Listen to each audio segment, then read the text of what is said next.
Les grands entretiens de Storia Voce.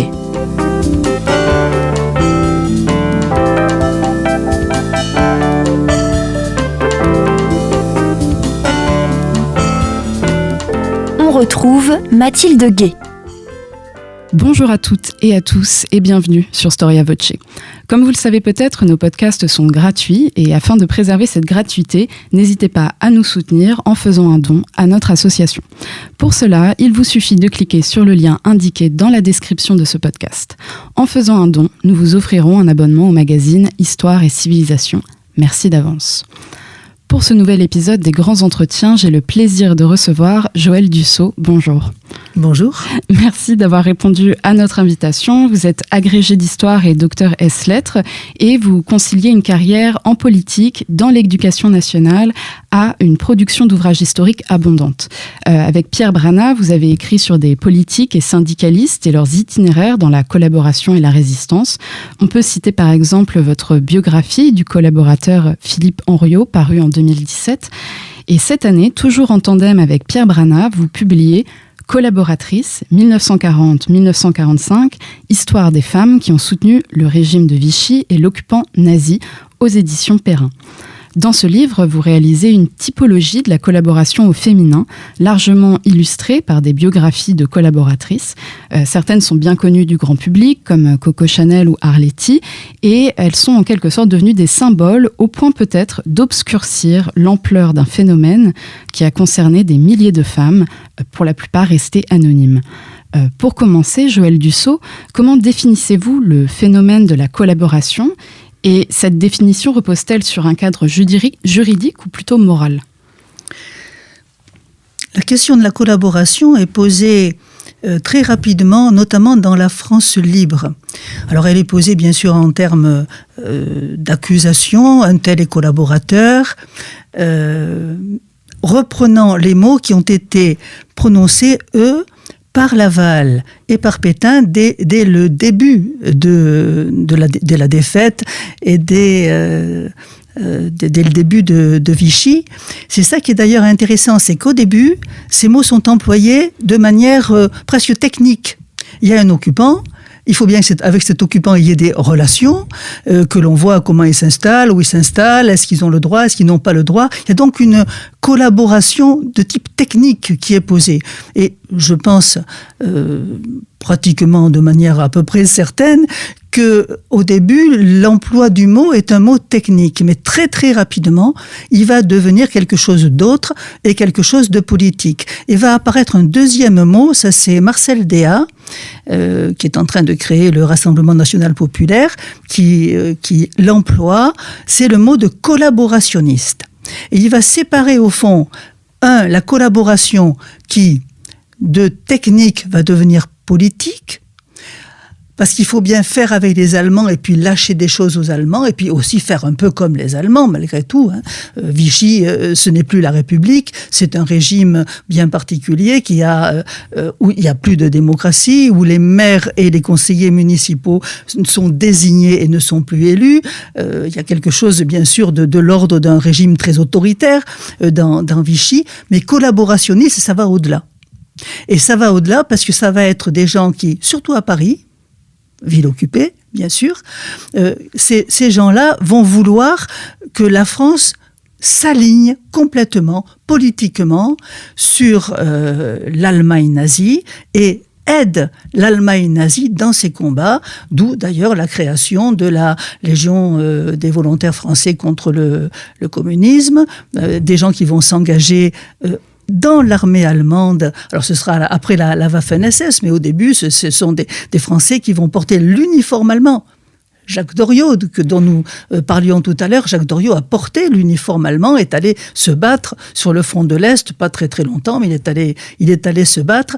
Donc vous voyez, la collaboration, le terme de collaboration a évolué de technique à politique, et à côté de ces collaborateurs qui après seront un peu fiers de l'être, ils seront un peu fiers de l'être après la fin de la guerre, quand ils vont écrire, parce qu'ils se distingueront avec beaucoup de force et même de violence des collaborationnistes qui, eux, veulent vraiment un alignement total, politique, et en politique étrangère aussi, bien sûr, sur l'Allemagne nazie. Alors, quelles sources sont à votre disposition pour étudier ce phénomène? Avec quelles méthodes les avez-vous appréhendées? Et est-ce que vous pouvez, de ce fait, nous expliquer en quoi consiste le fichier des 100 000 collabos? Alors, je vais commencer par les sources et après, je vais vous parler des 100 000 collabos. Ça, les 100 000 collabos, c'est quelque chose d'extraordinaire. Et on y a passé quelques centaines d'heures, il faut bien dire, même si, in fine, on a sorti 1500 personnages féminins. Les sources, heureusement, elles existent.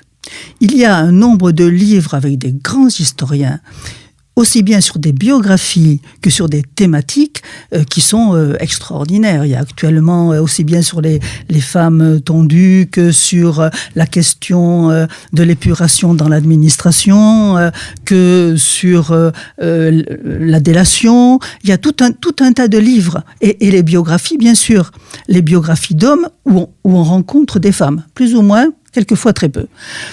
Mais donc nous avons utilisé, bien entendu en les citant chaque fois et en les remerciant moralement, toute une série de travaux généraux où nous avons délimité ceux qui étaient les femmes. Par exemple, un petit parti, le parti de Burckhardt, c'est un tout petit parti de rien du tout. Et qu'est-ce que nous lisons en lisant une petite bio de Burckhardt, qui avait dans son parti beaucoup de femmes. Alors c'est tout à fait surprenant. Bon, quand on lit la biographie d'hommes comme Doriot ou comme Déa, il n'y a pas beaucoup de femmes qui apparaissent, mais quand même un petit peu sa propre femme, Hélène Déa, qui est tout à fait étonnante, qui est... Alors je vais dire amoureuse, c'est peut-être pas le mot, parce qu'ils ont une relation un peu bizarre qui n'est pas du tout sexuelle, et enfin quasiment pas, hein, entre Déa et sa femme. Mais cette femme est une femme qui existe, comme beaucoup de femmes encore aujourd'hui, à travers son mari. Donc elle le soutient quoi qu'il dise et quoi qu'il fasse. Et jusqu'au bout, elle veut qu'il devienne ministre.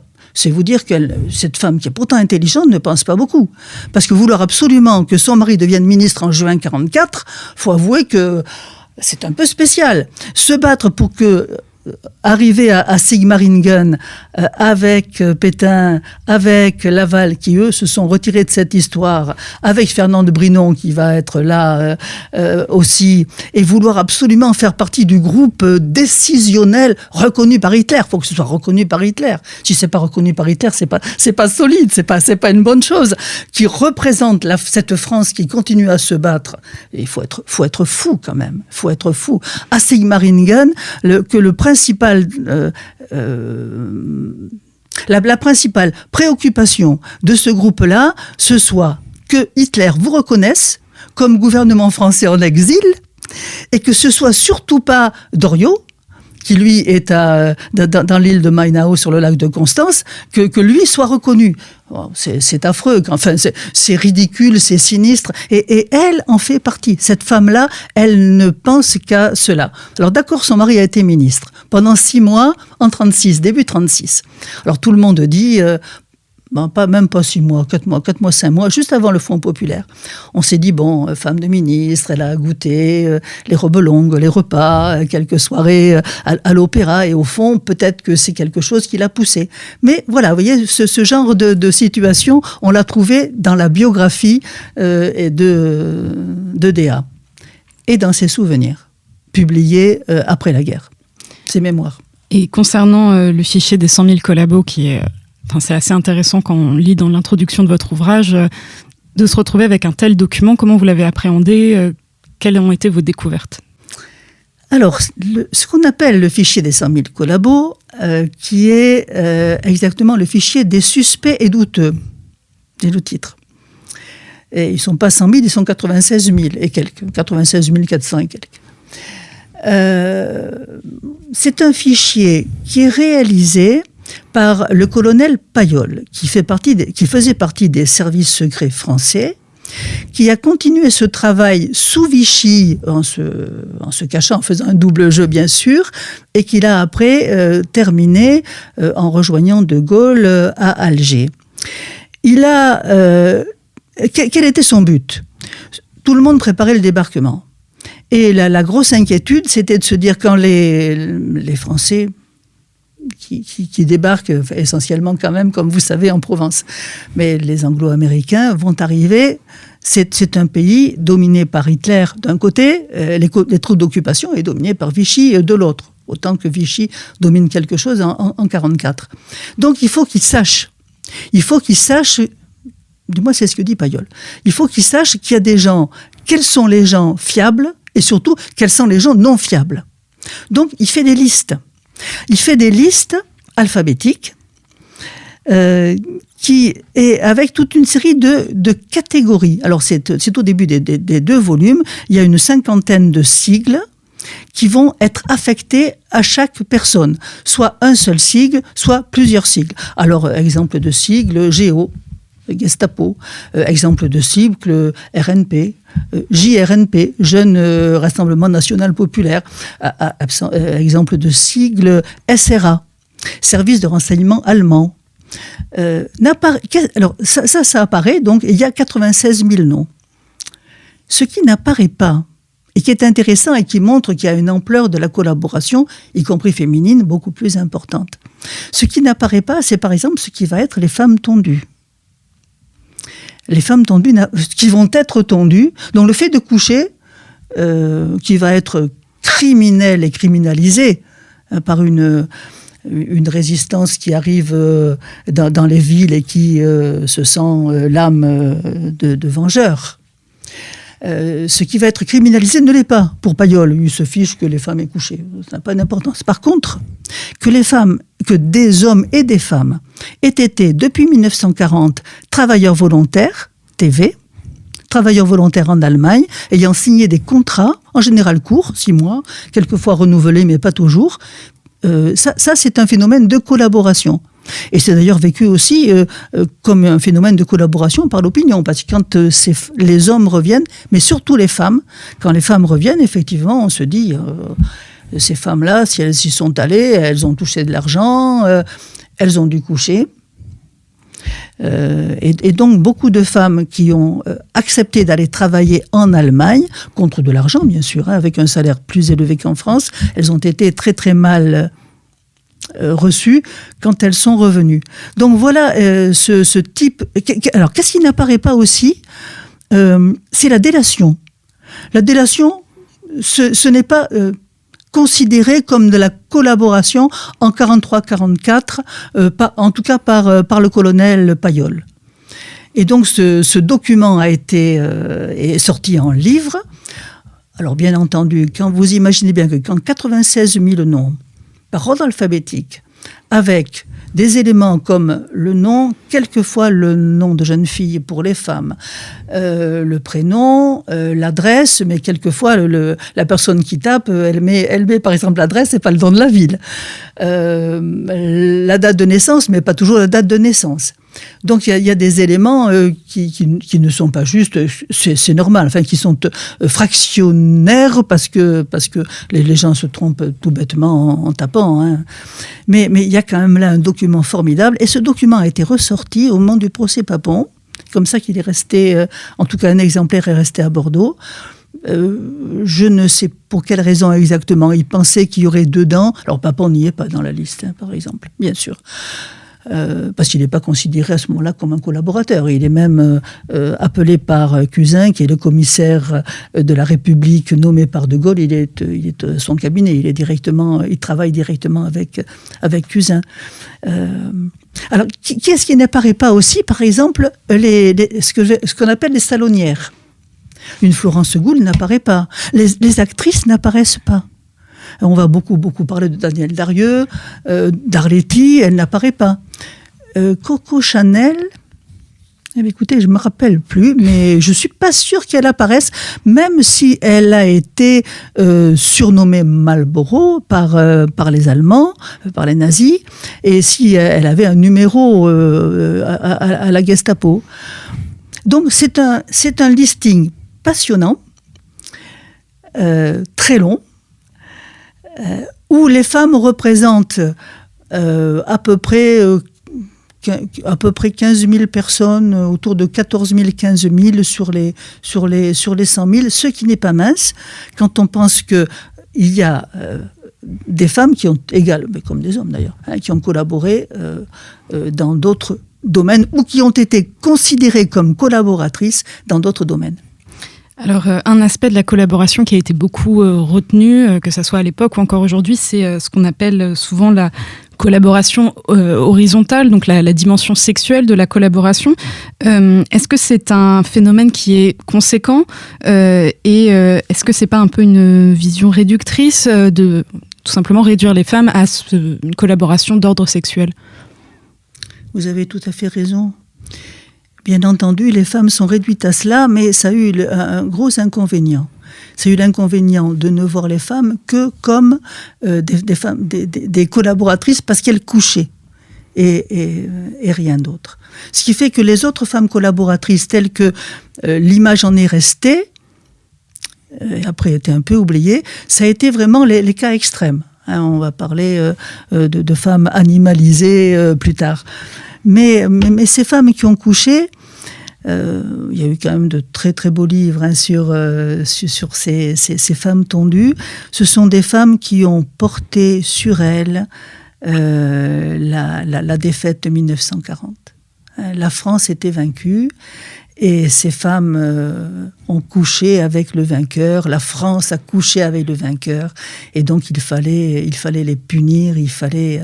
Et les vengeances masculines, féminines aussi, ont été terribles. Donc, alors, évidemment, dans ces femmes tondues, il n'y a pas eu que le fait de coucher avec un ou des Allemands. Il y a eu des femmes qui ont eu plusieurs amants allemands. Il n'y a pas eu que le fait de coucher. Il y en a qui sont allés au-delà. Il y en a qui ont dénoncé, ne serait-ce que dans ma petite ville, qui était petite à l'époque. Maintenant, elle a 25 000 habitants, vous voyez, c'est nettement plus important. Mais à l'époque, il y avait 3 000, 4 000 habitants.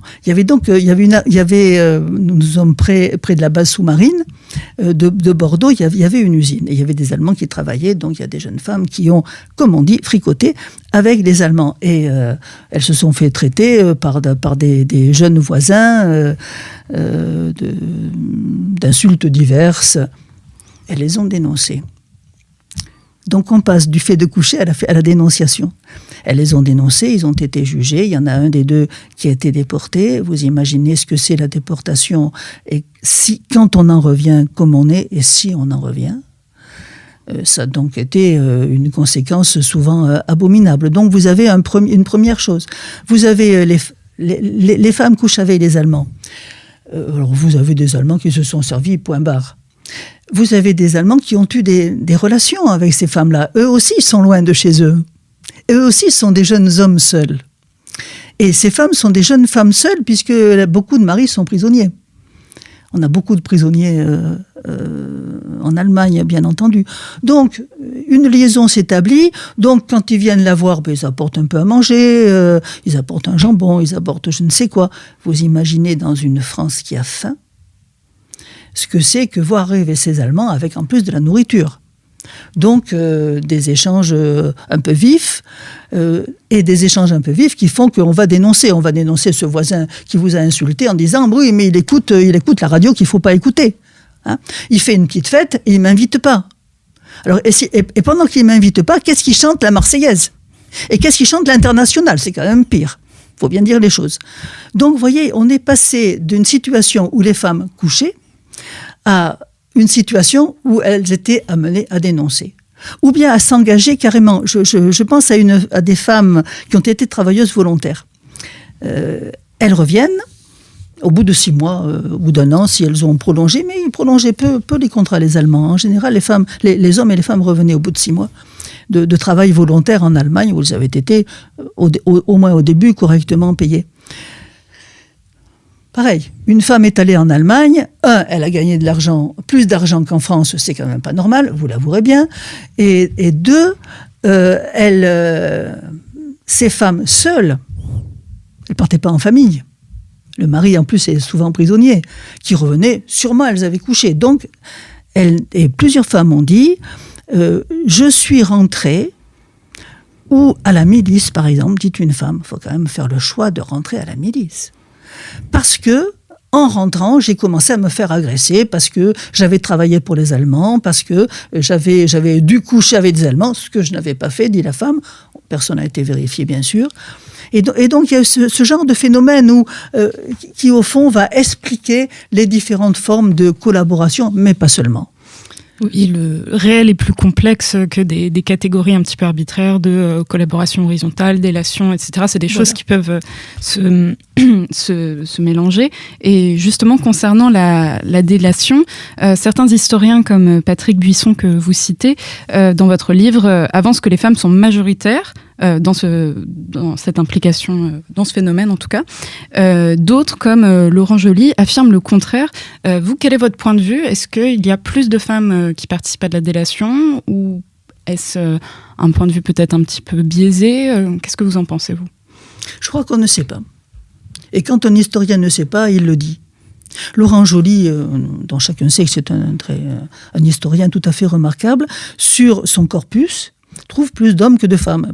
Il a raison sur son corpus, qui est la délation vis-à-vis des Juifs, la dénonciation des Juifs, ce qui est une dénonciation, si j'ose dire, particulière, spécialement horrible, mais particulière. Il y a d'autres sortes de dénonciations. Il est très très difficile de retrouver. Enfin, il faudrait travailler sur ou faire alors des listings et prendre dedans un certain nombre d'exemplaires comme ça, mais il est très très difficile de faire un calcul effectif. En tout cas, ce qui est sûr, c'est qu'il y a eu beaucoup de dénonciations et que les femmes en représentent un nombre important. Et alors, ce qui est alors peut-être c'est une manière que nous avons eue de voir les choses, mais nous avons été sensibles au fait, je dirais de manière sûrement un peu étroite, quelquefois d'une dénonciation de classe. Les femmes de ménage, les personnes qui ont été ou humiliées sur le plan professionnel, ou considérées comme rien du tout sur le plan professionnel, et qui soudain trouvent le moyen de se venger. Alors ça me frappe toujours beaucoup, mais il y a beaucoup de concierges quand même. Et chacun sait que la situation des concierges est un peu particulière. Il y a beaucoup de femmes dans les concierges. Ce sont des gens à la fois extrêmement utiles et nécessaires, mais en même temps, c'est que des concierges. Et je pense que beaucoup d'hommes, enfin surtout de femmes concierges, vivaient cela, encore plus dans les années 30-40, comme un phénomène d'humiliation qui a pu les amener à se venger. Il y a une femme qui travaillait dans, je crois, un centre médical. Elle vole, elle est renvoyée. Elle dénonce un des médecins qui était non, c'était pas un médecin, c'était quelqu'un du monde médical qui était STO, qui n'est pas parti, qui s'est caché. Il est arrêté, il est envoyé en déportation, il meurt.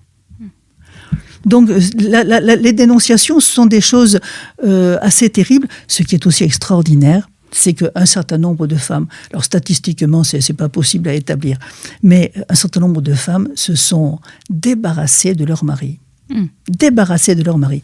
Il y a à l'Espoir, dans le Médoc, juste avant la libération de Bordeaux, donc nous sommes en août, fin août 44, les Allemands quittent Bordeaux, et les Allemands sont toujours là dans la poche dite du Médoc. Et il y a des FFI qui font un tribunal avec 20 condamnations à mort et immédiatement 20 exécutions. Il y a des femmes dans ces 20 exécutions. Il faut dire qu'il y a eu là aussi, il y a eu un maquis qui a été éradiqué assassiné par les Allemands avec l'aide de la milice de Bordeaux. Donc c'est affreux. Le fait du pseudo-procès avec exécution capitale est affreux, mais il y a une espèce de contexte explicatif. Dedans, il y a des femmes qui ont dénoncé leur mari. Alors, c'est pas difficile de dénoncer un mari. Je vous donne le truc, si jamais vous voulez vous débarrasser de votre compagnon, eh bien, vous dites qu'il y a, vous savez qu'il y avait interdiction de garder des soldats, des fusils ou des armes, qui, notamment dans nos bonnes campagnes, et encore plus à l'époque, n'a pas son fusil de chasse. Alors en plus, la guerre de 14 n'est pas très loin. Donc il y a y compris des armes de la guerre de 14 qui ont été anormalement, mais systématiquement gardées par les soldats de 14 qui sont revenus. Donc elles disent, on a une arme chez nous, interdit. Procès, alors dans le meilleur des cas, prison, dans le pire des cas, exécution immédiate. Dans un cas qui est tout aussi pire, déportation. Donc les motivations en fait de ces femmes pour faire de la délation peuvent être en fait extrêmement variées. Il n'y a pas que les dynamiques de genre qui rentrent en compte, il y a aussi des questions de classe, des questions économiques ou même des questions de vengeance personnelle. Ou ça peut être énormément de choses. Et puis en même temps, il faut voir que tout vous incite à dénoncer. Oui, je voulais vous poser la question. Quel est en fait le climat ? Comment les Français et les Françaises sont incités à participer à ce phénomène de délation ? Tout le monde vous incite à dénoncer. Les Allemands, ils vous paient même pour des dénonciations. Le régime de Vichy, les maires, les journaux, le pilori, et ces lettres sont publiées.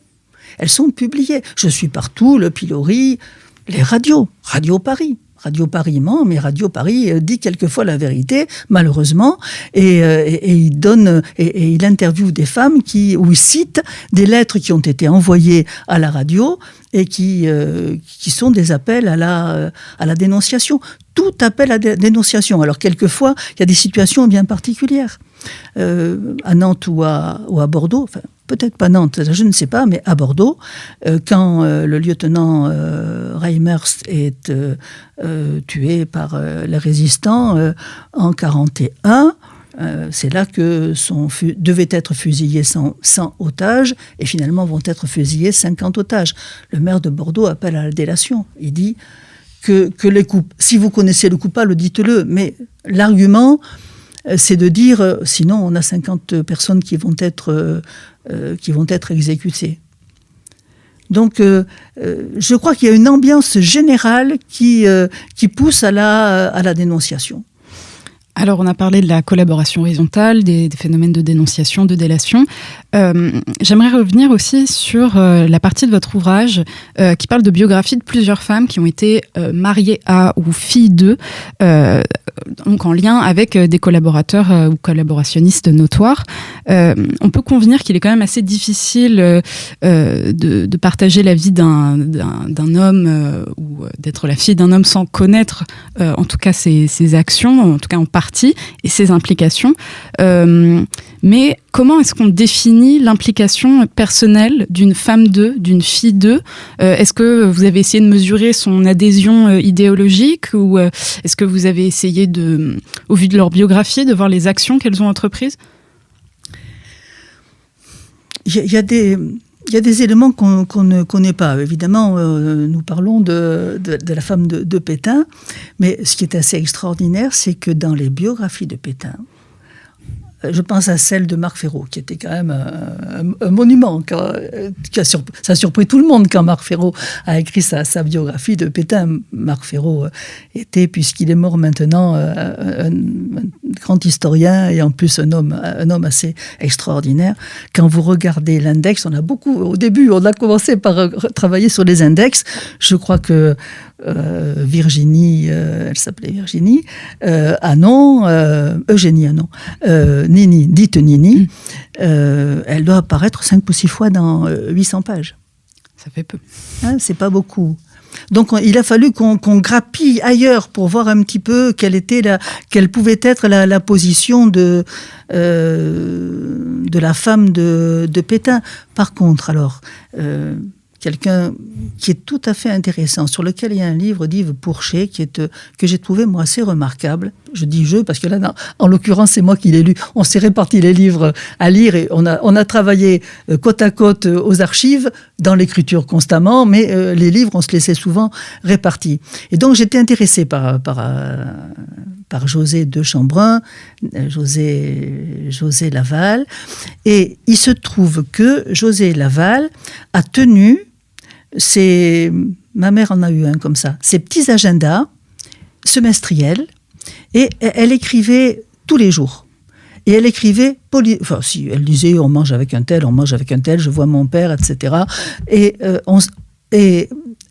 tous les jours, on sait ce qu'elle fait de 1930 jusqu'à la mort à l'exécution de Pierre Laval, sauf 6 mois parce que son sac à main a été volé et donc le carnet est parti.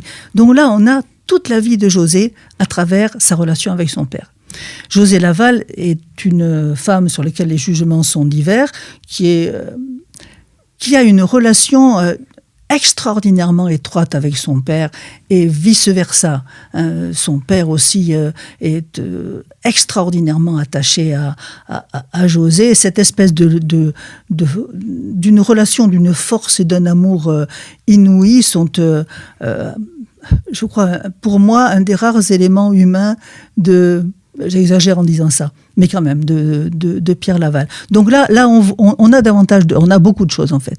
Dans le texte, on a beaucoup de choses, y compris par exemple le fait que lors de ce fameux discours, vous savez, le discours dit de la relève, où Laval va dire « je souhaite la victoire de l'Allemagne parce que sans elle, etc., ce serait le communisme qui déferlerait sur l'Europe » et que dit-on, mais je pense que c'est juste, ce serait Pétain qui lui aurait fortement conseillé ce mot de « je souhaite ». Son cabinet à Laval était contre et la fille de Laval était contre aussi. Elle dit qu'ils se sont battus et que finalement Pierre Laval a décidé de maintenir ce mot. Et ce mot, je crois que Pierre Laval n'aurait pas évité la condamnation à mort. Mais ce mot a été terrible, quoi. Terrible, était une condamnation pour lui. Alors Hélène Déat apparaît dans les biographies, bien sûr, de Marcel Déat. Elle apparaît un peu dans ses mémoires politiques qui ont été publiées après la guerre. C'est Laurent Teiss qui les a présentées, ces mémoires. Et elle apparaît aussi beaucoup dans des textes qui parlent d'elle, ou qui racontent ce qui se passe, et qui la montrent comme une espèce de jeune femme très, très orgueilleuse, très vive, un peu agressive, ayant toujours l'envie de dire des choses, qui finalement la rend un peu moins intelligente qu'elle ne l'était en réalité. Mais effectivement, complètement incapable d'avoir un peu de distance par rapport à ce qui se faisait. Par contre, il y a des femmes qui ont compris assez vite. Au bout d'1 an, 1 an et demi, 2 ans, je pense à des journalistes. J'allais vous poser justement des questions au sujet de journalistes. Pour ces femmes-là, on a des textes, on peut voir leur degré d'adhésion, d'engagement, qui est un engagement public pour certaines, mais pourtant il y a une sorte de degré. Je pense par exemple, vous citez Colette dans le livre, qui écrit dans des revues de collaborateurs, mais qui pourtant ne prend pas parti dans ces textes. Et donc on est sur une sorte de nuancier entre des journalistes, des femmes de lettres qui essayent de gagner leur vie tout en légitimant des revues de collaborateurs, et certaines qui, elles, prennent vraiment position pour le régime de Vichy et pour l'occupant.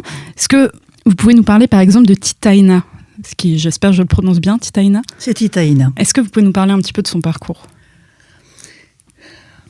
Titaïna est je vous dis un mot sur Colette. Bien sûr. Juste sur le fait qu'en réalité, on ne pouvait pas écrire dans autre chose qu'un journal qui avait l'agrément de Vichy et des Allemands. Ça n'existe pas, à part bien entendu la presse clandestine. Et Colette a été journaliste toute sa vie. c'est pas nouveau qu'elle soit journaliste. Elle a écrit dans les années 30, elle a écrit dans les années 20, elle a écrit énormément de choses, et elle s'est débrouillée, au moins au début, pour n'écrire que dans des journaux de la zone de Vichy. Après, elle a écrit un texte qui lui a été beaucoup reproché, c'est le seul, je crois, dans La Gerbe. La Gerbe de Alphonse de Chateaubriand et de Gabriel Castelot, dont vous allez sûrement me parler. C'est un texte sur ma Bourgogne pauvre, hein, vraiment. Elle n'a écrit que cela, hein, des textes du genre comment avec des vieux habits faire une robe, comment manger quand on a rien à manger. Elle n'a écrit que ce genre de choses, Colette, rien d'autre. Hein. Ou alors comment se peindre un trait derrière la jambe pour faire croire que l'on porte des bas. Ça, c'est important parce que maman, elle était jeune à l'époque, elle a fait ce genre de choses en partant sur son vélo pour aller à son poste d'institutrice. Donc, cet article de La Gerbe qui lui a été beaucoup reproché, dans La Gerbe, qui lui a été beaucoup reproché, elle n'a pas répondu là-dessus. Mais en fait, l'explication en est simple. Le troisième mari de Colette, Maurice Goudequette, est juif. Il a été, pendant 4 mois, emprisonné, mis dans un camp en France. Et puis relâché par la suite de toute une série d'interventions, hein, y compris de Rieux de la Rochelle. Et je pense qu'en fait, là, elle a au fond dit merci, quoi. Elle a dit merci parce que son mari avait été libéré au bout de ces 4 mois et que, bien que juif, il n'avait pas été déporté. Et même si on ne sait pas trop ce qui se passe, on se doute bien que c'est pas des choses très, très rigolotes, loin de là. Voilà pour Colette. Et puis vous sentez bien à ma voix que j'ai toujours eu beaucoup d'amour pour Colette, à la fois pour l'écrivaine et pour la femme. C'est vraiment une femme que j'aime beaucoup. Tita Ina, c'est la sœur d'Alfred Sauvy. Elle a une vie incroyable et c'est un grand reporter dans les années 30. À force de voir la femme dominée, ne votant pas, au service du mari, etc., on oublie tout ce qui se passe ailleurs, hein, tout ce qui se passe de manière plus rare, certes, mais qui existe. Et Tita Ina, comme Hélène Viel, c'est Hélène Viel, elle a le titre de grand reporter. Et Tita Ina va avoir l'extraordinaire possibilité d'avoir un interview d'Hitler. Il faut vous dire qu'entre les 2 guerres, en France, tout le monde, à partir de 1933, tout le monde sait que c'est un événement, cette arrivée d'Hitler, même si on ne sait pas trop qui c'est Hitler, si on n'a pas lu Hitler, on sait que c'est un événement, donc tout le monde essaie d'avoir un interview d'Hitler. Alors, Fernand de Brinon l'aura très vite. Et donc, il va avoir même 2 ou 3 ou 4 interviews d'Hitler dans les années 30. Alors, ça le met au pinacle des journalistes, hein, des gens qui veulent avoir l'interview de cet homme-là. Et elle a cette interview. C'est inimaginable. C'est inimaginable. Alors que cette pauvre Gabrielle Castelot, depuis des années, essaie d'avoir une rencontre avec Hitler. Tout ce qu'elle peut avoir, c'est voir Hitler de loin à Nuremberg, lors des grandes manifestations politiques. C'est voir Hitler de loin aux Jeux Olympiques de 1936, et elle n'arrive pas à l'approcher. Elle n'arrive à l'approcher que tardivement. Et finalement, Chateaubriand, Alphonse II, Chateaubriand avec un T, fait quand même un texte délirant où il écrit ce texte inimaginable, Hitler est bon. C'est quand même écrire ça, même en 37, faut quand même, ou 36, faut quand même le faire, quoi. Donc Tita Ina a cette interview et c'est un grand reporter qui à la fois a des grandes interviews. Elle a eu Mussolini comme interview, elle a eu Kemal Atatürk comme interview. C'est vous dire que c'est une femme d'un très haut niveau. Quand la guerre arrive, alors une chose, je crois qu'il faut aussi se mettre les choses dans la tête, c'est qu'elle a un frère qui est marin, qui est donc tué, qui coule, son bateau est coulé par les Anglais à Mers-el-Kébir. Mers-el-Kébir, c'est presque 2000 marins qui meurent à Mers-el-Kébir. Déjà que l'Angleterre, c'est quand même la perfide Albion, hein, dans bien des cas.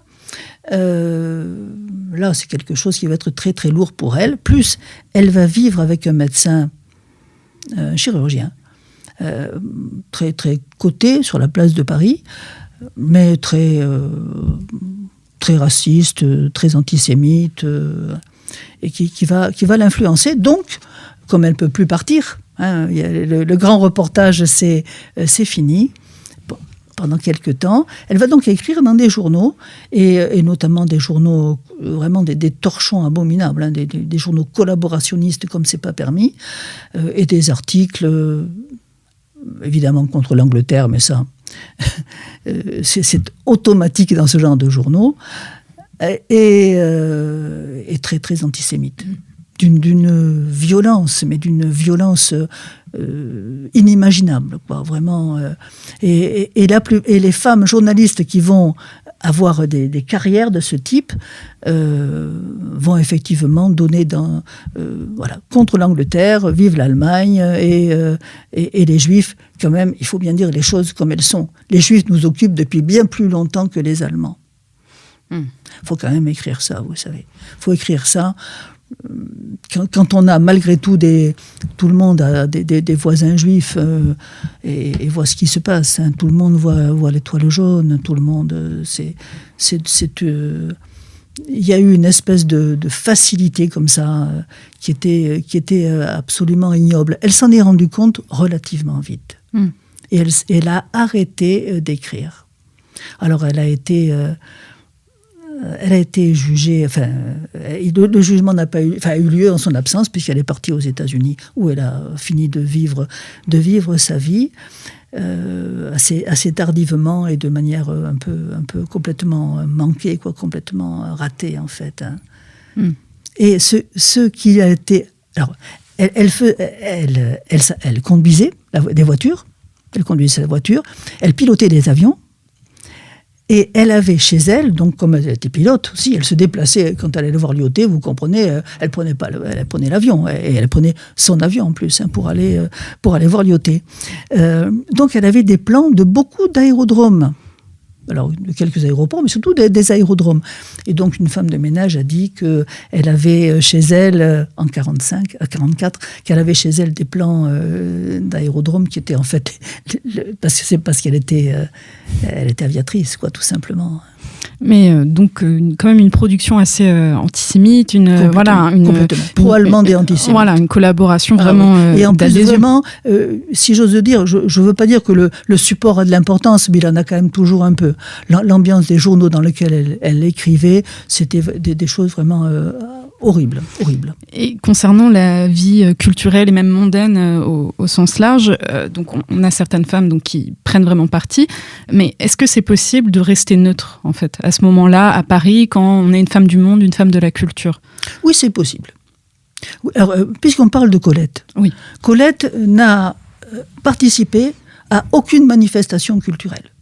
Enfin, si elle allait au théâtre, je m'entends bien. Mais quand Otto Abetz faisait avec sa femme une manifestation, Colette n'était pas là.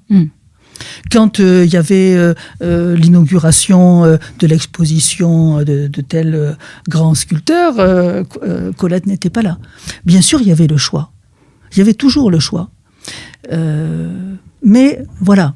Je crois que ce sont notamment des femmes, je pense à Florence Gould ou Marie-Louise Bousquet, qui sont quand même les deux salonnières les plus importantes, qui reçoent régulièrement, qui ont un jour, bien sûr, qui reçoivent régulièrement chez elles et des écrivains de droite et d'extrême droite, mais pas que. Et puis, ce qu'on peut recevoir de la part des Allemands, c'est-à-dire des intellectuels, Gerhard Heller, des gens comme ça, francophiles, francophones, et puis quand même Otto Abetz, ma chère. Enfin, sa femme est française. Comme dit l'autre, je ne sais plus qui disait, en parlant du couple Abetz, des deux, la plus pro-nazie, c'était l'épouse. Je crois que c'était vrai. Encore que c'est Otto Abetz qui a été jugé, bien sûr. Donc, ce sont des femmes qui ont envie de profiter de la situation et elles en profitent. Alors qu'il y a des femmes du monde qui recevaient avant, je pense à Marie-Laure de Noailles, qui a été un des plus grands salons des années 30, qui a été proche vraiment de tous les intellectuels des années 30, qui, elle, s'est arrêtée. Elle ne l'a pas fait. Donc oui, je crois qu'on avait le choix, mais c'est tellement tentant, ma chère. Et puis on arrive chez, je ne sais plus laquelle des deux, peut-être non, c'est pas Marie Bousquet, donc c'est Florence Gould. Puis quand même, dans le couloir, il y a des jambons. Alors on arrive et on décroche le jambon, malgré tout. On est bien d'accord. Hein, on mange un peu quand même. Vous pensez que se nourrir est important. Puis vous imaginez quand même chez Otto Abetz, les thés de Madame Abetz, c'est pas que du thé. Hein. Je vous assure qu'il y a des choses à manger aussi. Parmi les femmes qui ont collaboré, certaines se sont directement engagées dans des partis politiques, au point même de s'engager dans la milice. Quelles étaient les motivations de ces femmes ? Pourquoi se retrouvaient-elles à soutenir à ce point-là une idéologie qui en soit très viriliste? Les motivations sont diverses. Je crois que celles qui adhéraient au parti de Doriot et qui, en toute logique, allaient vers la milice, parce que Doriot, le PPF et la milice sont des choses qui sont extrêmement liées. C'est vraiment des femmes qui pouvaient dire je suis nazi, Heil Hitler, comme certaines signaient leurs lettres. Déa, c'est un peu différent. Je pense que dans l'adhésion à Déa, malgré tous les propos de Déa pendant la guerre, qui sont affreux, horribles, quand il crée le Rassemblement national populaire, il y a quelque chose qui est de l'ordre de l'image de Déa avant. Vous savez, nous, on saucissonne les choses, on sélectionne. Hein, ça commence en 40, mais avant. Avant, les gens vivaient. Avant, les gens connaissaient le monde politique, s'y intéressaient. Et qui c'est Déa, ça a été un socialiste pendant des années et des années. Après, il a créé un parti, il a fait une scission, certes. Enfin, ça restait dans la République. Il a été ministre de la République. Et au fond, cette image-là, pour moi, une partie des gens qui ont adhéré, notamment au RNP, des femmes en particulier, elles étaient un peu sur l'image de Déa, et deux, sur le fait que il y avait une dimension sociale dans chaque parti. Donc, on faisait de l'action sociale, éventuellement de l'action pour les prisonniers. C'était un argument qui était avancé. Et donc, elles se sont quelquefois retrouvées à la tête de telle ou telle section. Et puis, il y avait l'enthousiasme par rapport au lyrisme oratoire, certes de Doriot, mais aussi de Déa. Et puis, il y avait quelquefois, tout bêtement, vous savez, aujourd'hui comme hier, des gens qui adhèrent parce que c'est une bonne façon d'avoir quelque chose. Il n'y a pas toujours dans les adhésions au parti, que ce soit aujourd'hui, il y a 30 ans, 50 comme pour moi, ou 100 ou 80, il y a bien sûr quelquefois des motivations qui ne sont pas forcément idéologiques. Et pour finir, j'aimerais bien revenir sur un des portraits qui est assez marquant dans votre livre, c'est celui de Violette Maurice, qui a un parcours assez fascinant pour son époque. Donc c'était une athlète, une femme aussi, une femme mondaine, une femme du monde. Quel a été son rôle dans la collaboration et est-ce qu'elle est représentative d'une certaine partie des collaboratrices qui cherchent à s'arranger, à s'émanciper via la collaboration? Je crois que vous avez prononcé un mot juste.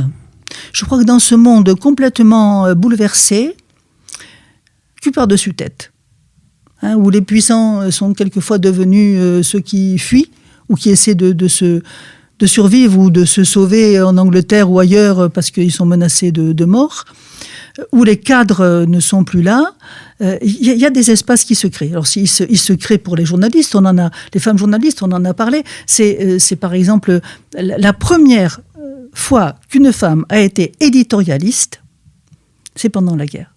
C'est incroyable, parce qu'il y a eu cette opportunité, et ainsi, donc les femmes ont profité de ce type d'opportunité. Violette Maurice.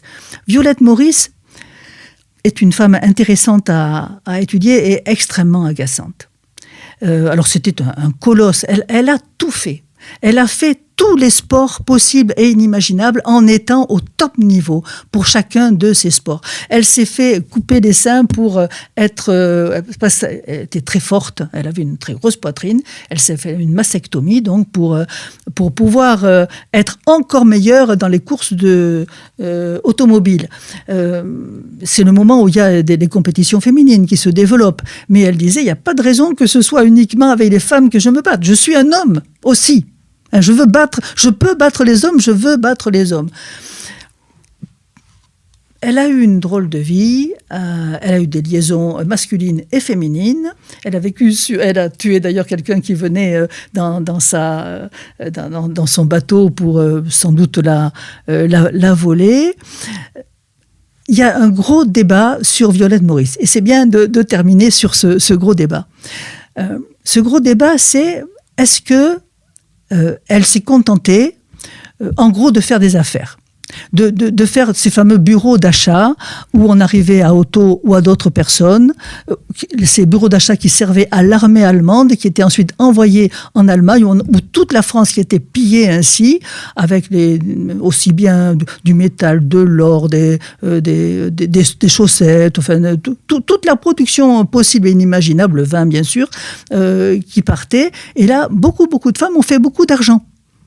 En étant dans la filière de ces bureaux d'achat, ou carrément en se créant un petit bureau d'achat, puis elle allait voir le gars de l'Abwehr qui était en face de chez elle, je peux vous faire passer quelque chose, et puis, parce qu'on payait très peu cher, on le vendait très cher à Otto, et Otto le survendait encore plus en l'envoyant en Allemagne. Donc là, elle a fait partie de cela. Ça, c'est sûr. Donc elle a fait de la collaboration de ce type.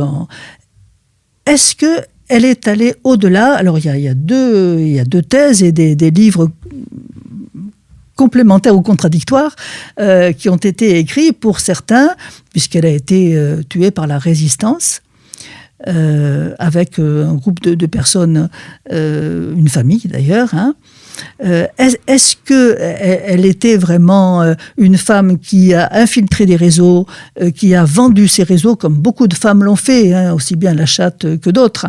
Ou est-ce qu'elle a été... C'était justement cette famille-là qui était visée, du moins les parents, puisque les enfants ont été tués aussi par les résistants, et elle a été tuée de manière annexe. Le débat se pose toujours. Je crois que chez Perrin, il va y avoir une nouvelle biographie de Violette Maurice. J'espère que ça va éclairer un peu la situation de cette femme tout à fait étonnante. Merci beaucoup, Joëlle Dussault, pour cette émission et d'avoir accepté de venir discuter de votre livre, je le rappelle, qui s'appelle « Les collaboratrices, 1940-1945 », histoire des femmes qui ont soutenu le régime de Vichy et l'occupant nazi, publié aux éditions Perrin. Chers auditeurs, c'est maintenant le moment pour moi de vous remercier pour votre écoute et de vous dire à très bientôt pour une nouvelle édition des Grands Entretiens.